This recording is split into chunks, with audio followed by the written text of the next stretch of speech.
Hello, you are listening to Provel Politics. Woo! Episode 2.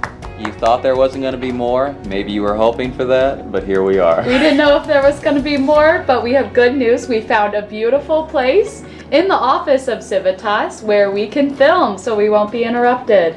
The Heights, all well and good. Beautiful organization. Not made for podcasts. No. So we're going to get started right away with some local stuff. We've got a special guest with us. Yay! A graduate of St. Joseph's Academy. My alma mater as well. Current UChicago student, Claire Shackelford. Welcome to the show. Thanks for having me. So you are involved in a campaign that is currently going on in Missouri's 99th House District. Can you outline the 99th district for us? Yeah, so the 99th district is in West County and it features parts of Baldwin, Manchester, and Valley Park. Tell us about the candidate. What are you doing? Why is it a special election? Yeah, okay. Well, so I am the volunteer outreach coordinator for Trish Gunby. She's a Democrat running for the State House District 99. The reason why we are having a special election is because the old incumbent, Gene Evans, took a new position as the director of the Republican Party in the House in Jeff City. So her seat is now open. So there are currently only 2 candidates running, 1 Democrat, aka Trish Gunby, and 1 Republican. Both are female, so the spot will remain female, which is always good. Trish Gunby, she was born and raised in Manchester. She's lived there for over 25 years consecutively. She's a member of Manchester Methodist Church. Kids went to Parkway South.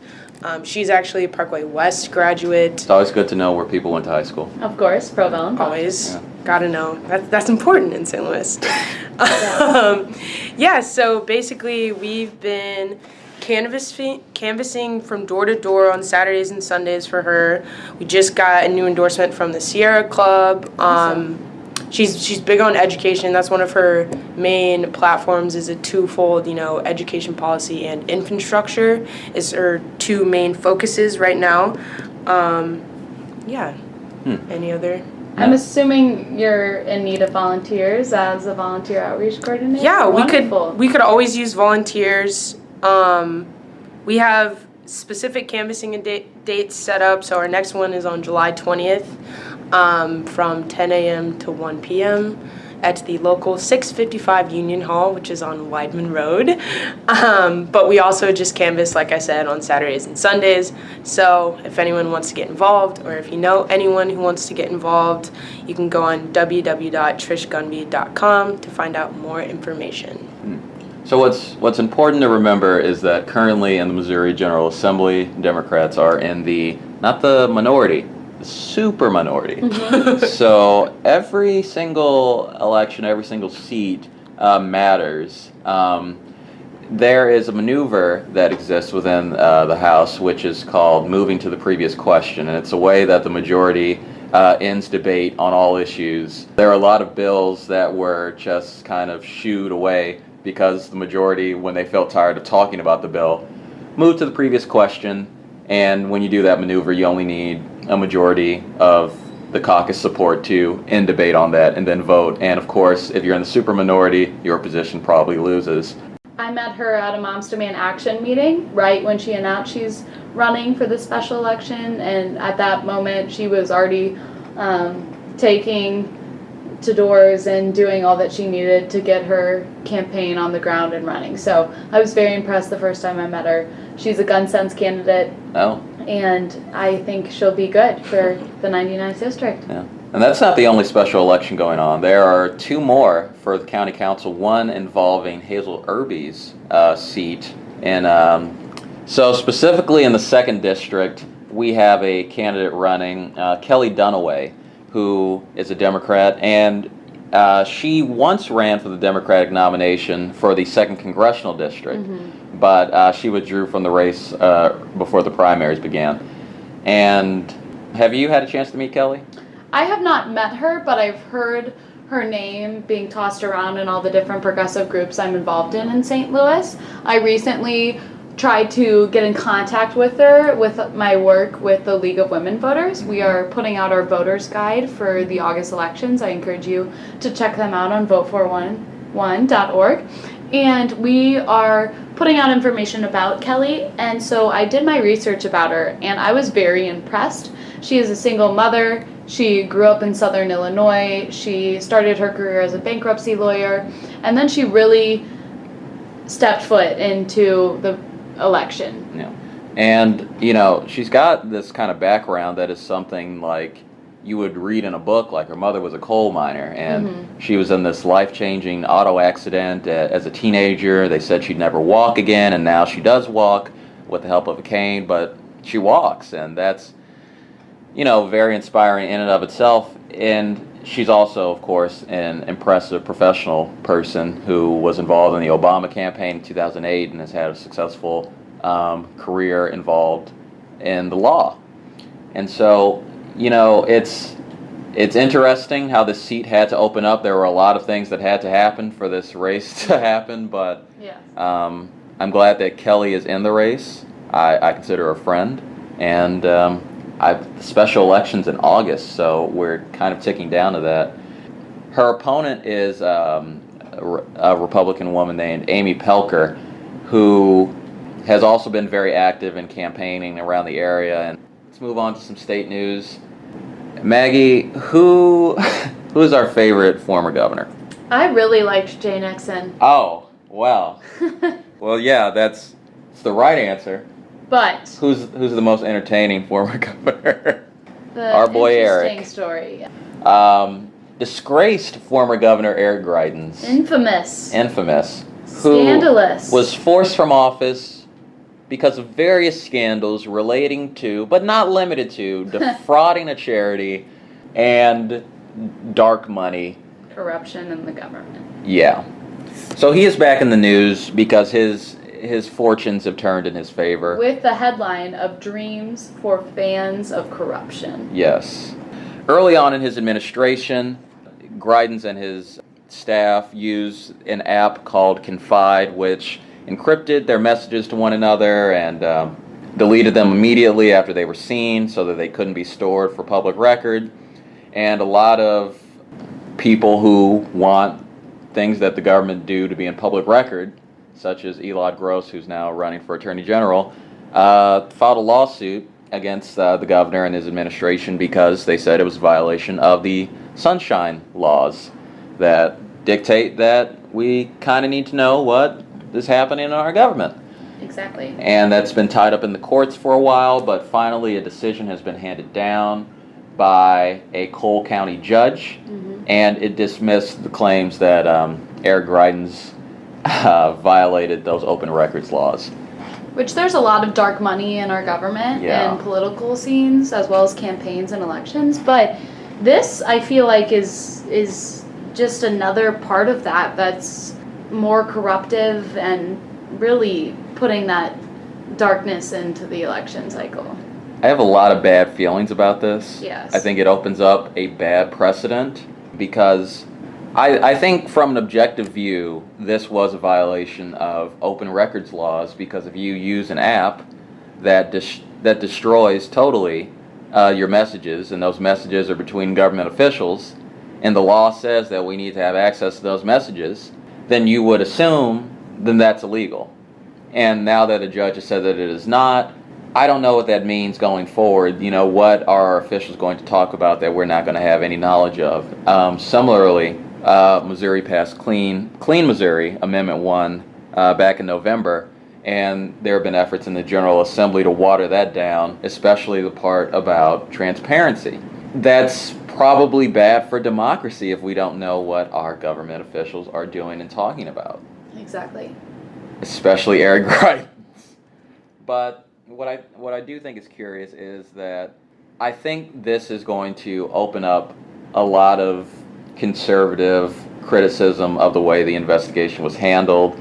As we know, last month, an FBI investigator who was involved with the Greitens investigation was indicted for perjury, And there have been investigations into Kim Gardner, the St. Louis City prosecutor. And I'm just worried that people are going to say, well, Eric Greitens got a raw deal. He did nothing wrong. Let's bring him back into public life. I'm wondering if Eric Greitens is going to come into the light and make a soft re-entry into politics, or if he's just going to come back and be like, hey, I'm running. And unfortunately, I think a lot of people are going to be like, okay, in Missouri. But I think if he did run, I think he might win. But I think Missouri could say no to that. Well, here's hoping we don't have to find out the answer to that question. Exactly. We'll see what happens in the next governor race. Yes. Moving on to some national news. Yeah. Speaking of corruption, I don't know, who is our favorite president? Abraham Lincoln. Well, if you believe this person on Twitter, they would tell you that he's our favorite president. Because he said as much in the tweets. Was that in all caps, or? That was in all caps. Oh, okay. He was angry that day. Yes. A lot of things have been happening in the Trump administration. Of course, as always, one thing, as we just celebrated Independence Day, I was out of town, but I heard so much about these tanks, the money being brought in for this parade. I even had some acquaintances who were there and said it was a sight to see. What do we think about all of that money being spent in our nation's capital? You know, he is well within his right to have a 4th of July parade. However, was it overly grand? Yeah, Yep. Clearly, because it bankrupted, or didn't bankrupt, emptied the coffers of, I think, what was it, the security forces of D.C. or something to that effect. And also, it had a certain imagery to it that made me uncomfortable with all the tanks, and it felt overly militaristic. Agreed. Like something you'd see in another country, maybe North Korea or Soviet-era Russia or something. And also, just the whole irony of, conservatives saying that, they're for small government and no government waste and little spending. That was a very expensive parade, somewhere in the neighborhood of several $1 million. And that's just what happened. And he wanted to have do you remember this? The military parade that he just wanted to have just because that never went through? Mm-hmm. I guess this was kind of that, so he got it It was anyway. his way of getting what he wants. As we've seen, he'll do what he can. Like, we had the government shutdown because he wasn't getting his way. Now he has tried to dismantle the census question in the ruling, and he really wants the citizen question on it. We find out today what happens with that. Let's even talk about that. So last week we discussed how the Supreme Court ruled against the president, but what we didn't really discuss was that Chief Justice Roberts kind of left a door open for them to bring the case again, and that his argument was that because it was clear that the reason they wanted to put a citizenship question on the census was not for the reasons that they presented, which was to protect the Voting Rights Act or people covered under the Voting Rights Act, when in fact it was not because of that. So the door was left open for them to come back to court with a different explanation that was less convoluted. It doesn't look like that's going to happen, but what does look possible is the president is holding a conference in the Rose Garden at some point today. This is recorded before that happens. And we're expecting him to say that through executive action, he's going to put the question on the census anyway, which would be a constitutional crisis because the Supreme Court said no, and the Supreme Court is the ultimate authority. They've also already printed the census sheets without the question. And if the president ignores the directives of the Supreme Court, then that is a conflict between the branches of government, and that's bad. But we'll see what happens. Maybe he won't do it, because there's really no downside for him. Is there any downsides? I think being in office, he's really using it to do whatever he wants. Yeah. I mean, I guess the potential downside is that, maybe Mitt Romney writes a mean letter in the Washington Post or something. If it goes through, if this is fine and we accept that he can do this, the census question is added. And if he can't do it, well, he's still shown, Republicans and people around the country that he's going to fight for this particular issue, and it makes him look strong on the issue. And I think we've been in ongoing crises. Last summer, I was just witnessing all of the family separation. There was lots of protests, there was lots of national discussion. And this summer, we're dealing with ICE raids and what happens when ICE comes to your door. And so I think that's another way of Trump letting things happen that are, one, unnecessary. We don't need that census question. No. We don't need ICE raids in our communities. So ICE raids are starting nationwide. And the thing about ICE, and a lot of these different agencies are relics of a very post 9/11 America. The Department of Homeland Security was created in 2002 after 9/11. And the purpose of a lot of these agencies were to crack down on Muslim populations and on immigrant populations. And that's what they did. They violated civil liberties. There were a lot of abuses of power throughout the Bush years and extended into the Obama years. And I think a question should be asked, and is being asked by a lot of people in Congress and outside of Congress, is if some of these agencies should still exist. And currently the president is of the opinion that they should still exist, but people like Alexandria Ocasio-Cortez and Ilhan Omar, Rashida Tlaib, and some presidential candidates are saying that they should not. I think you can make a pretty good argument that these agencies shouldn't really exist because of the abuses of power that we've seen and what we saw from the Border Patrol Agency and these Facebook groups that they have and the way they talk about immigrants and that they talk about members of Congress, and that these are the people we have in power and running these what are essentially concentration camps on the border. Exactly. And if there's any department of government that creates a concentration camp, maybe we should question if it should exist. Exactly. I saw recently that there was a family who came here to escape the concentration camps happening in their own country, only to experiencing them again.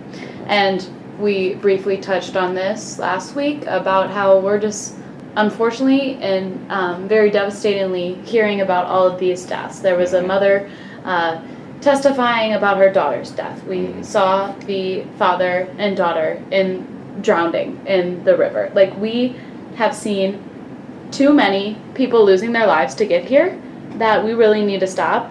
And for us, progressives living in this country, we're able to recognize that, but it's unfortunate that we can't we've put it into other people's faces, but we're really needing to work harder at just calling out this injustice and then thinking about it in terms of government. The person who was in charge of the cabinet position that is in, Homeland Security, Kirstjen Nielsen, she resigned a couple months ago, I believe, and that seems to be par for the course with this administration. A lot of people seem to be resigning, jumping off of the Titanic before the iceberg hits, if there is an iceberg even coming. I think this administration's probably set a record for people leaving in the first term. Absolutely. And Sarah Huckabee Sanders being one of the most recent. There have been a lot of press secretaries, but there is someone who should perhaps resign who has not resigned, and I don't want to get too deep into this because this could be an entire podcast of its own, but our labor secretary, Alex Acosta, who was only labor secretary because Trump's original nominee, Andy Puzder, had to withdraw because he beat his wife. Alex Acosta, of course, was the federal prosecutor in South Florida during the original Jeffrey Epstein case, a deal with Epstein so that he would go to prison for 18 months, but he would be allowed to leave 6 days out of the week to go to work, and the only condition would be that he'd had to sleep in the Florida County Jail or whatever. And of course he got out 5 months early and he had to pay some restitution to victims. But what's important to remember is that Jeffrey Epstein sexually assaulted quite a few underage girls. Most people would argue that leaving jail 6 days a week for 13 months is not an equivalent punishment to traumatizing potentially dozens of young women, young girls, who are now women and are asking for justice. And he's still in the cabinet, and he has the support of the president and the chief of staff, Mick Mulvaney, and we don't expect him to go anywhere as of yet. What were you going to say? I just looked up. There's been about 63 departed members of the Trump administration. None of them named Alex Acosta yet, though. So. There was a member who, well, I guess he's not a member. Or he was. He was White House counsel. His name was Don McGahn, and he's no longer White House counsel. And an important part of the reason why he's not is because he refused to fire Special Counsel Robert Mueller, who will be testifying before Congress. I feel like the Mueller report's been out for like a long time. Months now. We've kind of just let it go. I don't know. I think a lot of people keep bringing it up. I've seen 2020 candidates bringing it up, and I think it's been used as both parties, by both parties, as a way to push their agendas. But does it even matter anymore? Do we think there's anything that Mueller could say that would affect the state of play in the United States? I think he's worked really hard, and I think he wants it to change, but I don't know if it will. And I don't know if there's enough. Which is terribly ironic and horrible that we don't have enough evidence to understand why Trump is president still, and why there has been all of these departures and corruption and assault in the White House and administration. So it's unfortunate that we have to question this lawyer who has a report, but we'll see what happens. I'm hoping for the best with the testimony and maybe some dialogue change. I think ethically and constitutionally, Congress has a responsibility to at least look at impeachment, maybe impeach. I had the displeasure of reading the entire report because I did for extra credit in college. There is a directive within the Justice Department that a sitting president cannot be indicted. No one disputes that. Maybe it shouldn't continue to be the directive, but that's the way the law currently is. And Robert Mueller understands that. And he did not say that the president should be indicted, but he did pretty well lay out several circumstances, or several situations rather, where it would look like the president obstructed justice, which is a crime, which is what we impeached Bill Clinton for, and is what we were going to impeach Richard Nixon for. I think, regardless of what's said in this testimony, Congress should go ahead and move ahead with impeachment. I'm not really sensitive to these arguments that say, well, it's politically unpopular. That means it's incumbent upon Congress to make it popular. You don't really do things because they're popular. If you believe it's the right thing, you're supposed to bring people to your side. And then there's also this example that's talked about in the 90s. Well, Bill Clinton was impeached and Republicans paid for it. But you know what that parallel misses, I think, is, well, several things. First of all, Bill Clinton was a popular president before the impeachment. He was in the high 50s. Donald Trump has never had a majority of Americans support him, including the election. Second of all, Bill Clinton's crime was lying about something that wasn't illegal, and Donald Trump's crime might just be totally illegal. And then just finally, Republicans didn't really suffer any electoral consequences. They say they lost seats in the next midterm election.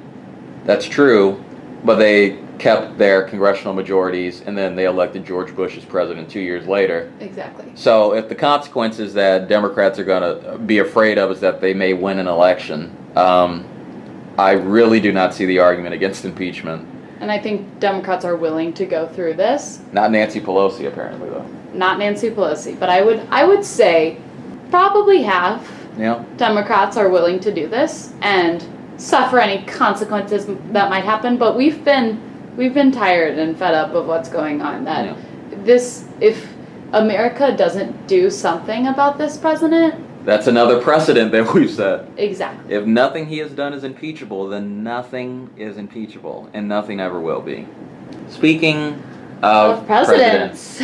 So we left off last week talking about Democratic debate night 1. Let's briefly touch on night 2. Which was a completely different night. I know, which very different changes. I left watching both of them. 2 different feelings, moods.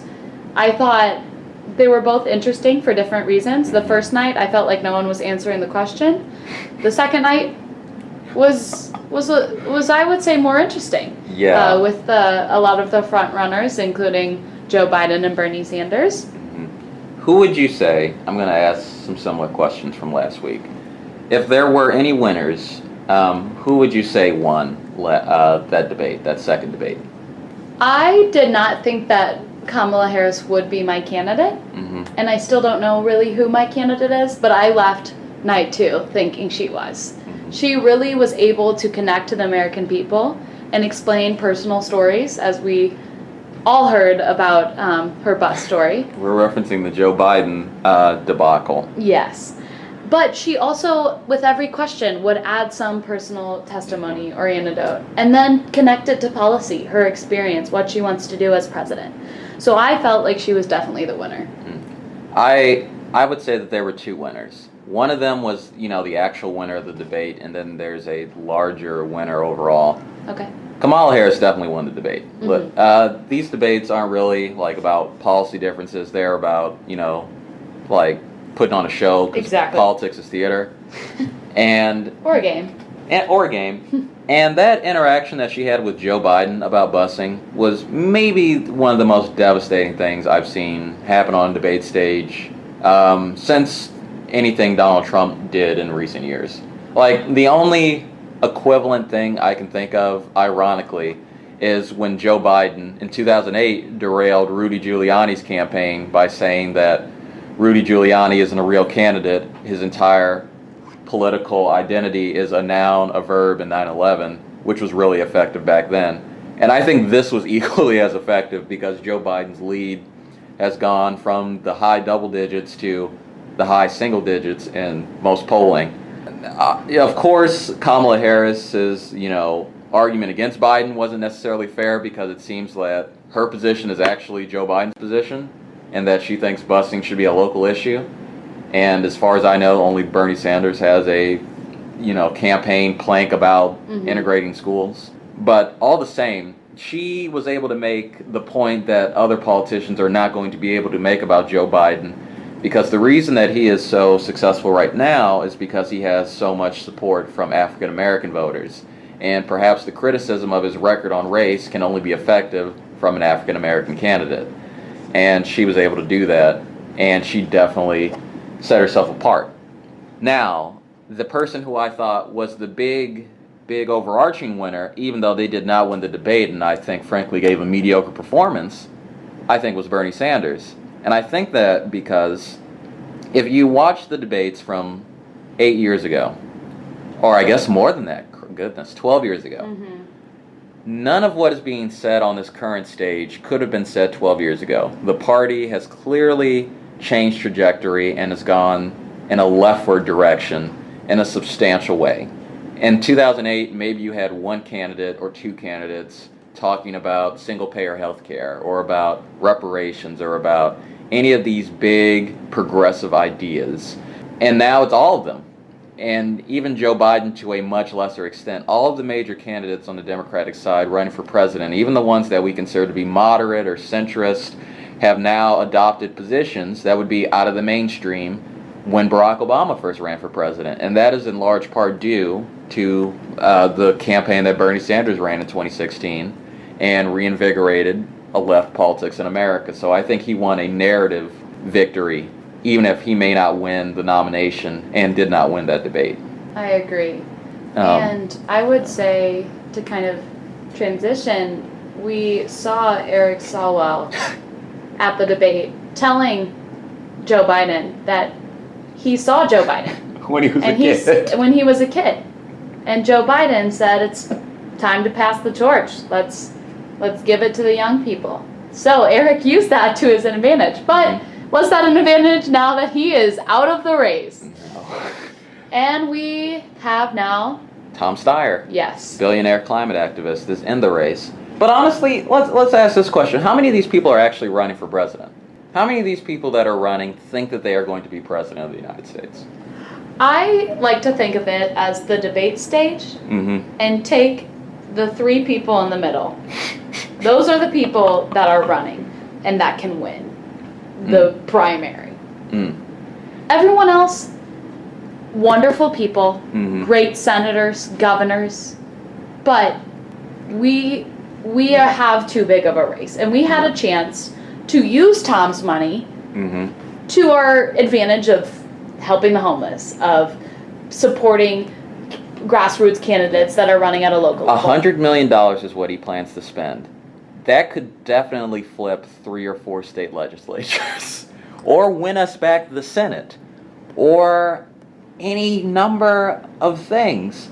And this vanity project of running for president that so many of these candidates are doing, I think is just ridiculous. Because, the larger point that no one really wants to make, and this is somewhat directed at Steve Bullock and Beto O'Rourke and Julian Castro and others, is that if we do not win the Senate, or even if we do, all of these policy plans that we're debating are going to be purely academic because we will not have the votes to get them done. And the fact that these people are abandoning their states and abandoning down ballot races where all the difference matters, where legislative differences matter, we're coming up on a redistricting. If Republicans are still in control of legislatures across America, then we're going to have 10 more years of gerrymandered congressional districts and state legislative districts. All these people could have an outsized impact in their states on making sure that progressives win. But they've decided to run for president. And Tom Steyer is no different. And it's really disappointing that we have 26 or 27 people running for president. Especially when only like 4 or 5 of them could probably be the nominee, and maybe 2 out of them could be president. It will be really interesting to see what happens in the primaries. Again, the candidates, they all have a plan, and they all could unite around something. So I say, why aren't we pulling all their money that they have to support these policies that they want to enact? I have a question about the debate. I have a couple. Who's going to drop out next? Will there be dropouts? There have to be. I would say yes, and that there will be. I also think we do have a lot of time. Mm-hmm. I think John Hickenlooper's going to drop out just to... Can't even place him. Can't even picture his face, can you? Exactly. No, he's the older Colorado, right? Yeah. Yes. But that's even a question. And I think he tried to insert himself during the debate. I would say we know Bernie Sanders, Elizabeth Warren, Kamala Harris, Cory Booker, they are not going to drop out. Pete Buttigieg, Joe Biden. Okay, yes. I think Beto's there to stay. And Julian Castro. I don't know. Kirsten Gillibrand's probably going to be gone soon. Oh, really? I mean, what's her electoral argument? You think she would catch on by now. I mean, she's really underperforming when you think about she's a United States senator from one of the biggest states in America. I wonder if there's any, friendship, relationship with de Blasio and her. I wonder about being from the same state, working in the same state. It's just interesting to see all these different candidates who probably agree they could be a caucus together. But this one last thing. We'd be remiss if we didn't bring this up. There was one candidate who really did stick out during the debates. Marianne Williamson. I have to say I agreed with her. Oh, I'm so into all of the love and peace and America has a deep psychosis. I think she's correct about that. There is a sense of despair clouding this country, and we're all sad and we don't know why. And maybe that's something to look into. However, man, did she have some moments. She did. Looking the camera in the eye. And telling that we're going to meet Donald Trump on the battlefield with love. Which I think people could get behind. Yeah, maybe. But maybe. What we're battling and dealing with, I think we need substantial policy talk. Yeah. And that's what debate should be. As you said, it's a game, it's a show. But it should be. And we also need to get past the point of arguing equality and civil and human rights. We need to get to a point where our government has provided for us that we can talk about new, innovative ways to, let's say, fight climate change, to enact better education policies, to better our economy. Maybe Mike Gravel will be on the next debate stage, and we'll see. But now let's go international. The UK is not doing okay. Brexit broke Britain. Brexit broke Britain. The current state of affairs, Theresa May has announced that she's going to resign as Prime Minister. And on July 22nd, members of the Conservative Party, which is Theresa May's political party, are going to vote to elect a new Prime Minister. They have two options. The second of which is Jeremy Hunt, who used to be Secretary of the National Health Service. Currently, he's Foreign Secretary under the May government. And then there is Boris Johnson, who used to be Foreign Secretary, but resigned over Brexit. And of course, he was Mayor of London. He is an explosive character with a lot of quotes that are interesting to come from a politician. They've never really had a man like Boris Johnson become Prime Minister, but it looks like he will be. He has the support of most of the British people. The thing that concerns a lot of international observers is that he is prepared to leave the EU without a deal. That has been what's been Theresa May's downfall, is that her Brexit deal, which provided for a lot of different things, including an Irish backstop, which is another whole thing that we don't have time to get into. Boris Johnson is prepared to leave with none of that, which would probably throw the country into chaos. But it looks like he's going to be Prime Minister anyway, and the deadline to leave is October 31st.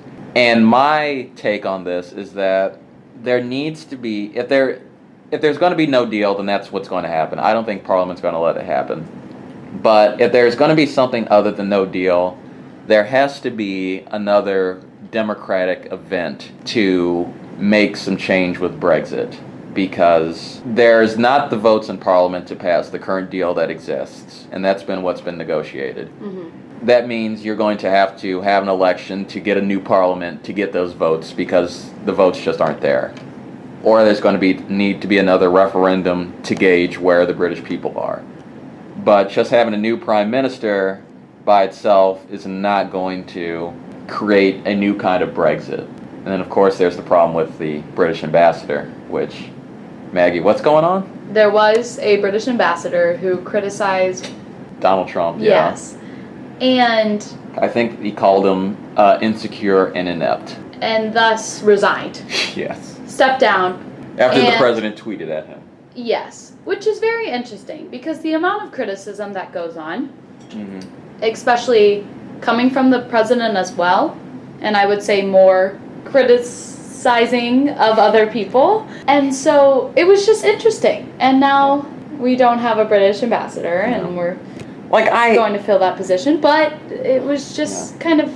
I get it in the abstract. Yes. Like maybe that you can't have a professional relationship with someone if they know that you hate them. However, there's nothing that he said that was necessarily incorrect. Because Donald Trump tweeting that he was not insecure, I don't know, sounds insecure. It's just interesting. Especially, I wonder the future of our British relationships, because it's going to be interesting what happens with Theresa May, with Boris Johnson. Like, what is going to be Britain after Brexit? And then what is the United States going to play into that? If there even is not a Britain, but a United Kingdom after Brexit, because Scotland doesn't want to leave the EU, and neither does Northern Ireland, and the Scottish don't really need an excuse to declare independence. And so we're just looking at an interesting time internationally. I think what's happening internationally is really important to keep in mind, especially in our time of craziness that's going on in the world. I have recently tried to follow Iran, what's going on with the nuclear deals, with international relations between the United States and Iran.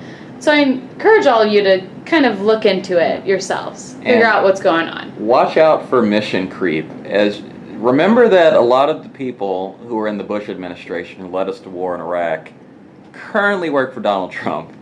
And that's an important thing to remember when we read about what's going on in the Strait of Hormuz or in Tehran or anywhere in the Middle East, that these are the same people who seem to have an interest in getting involved in Middle Eastern affairs.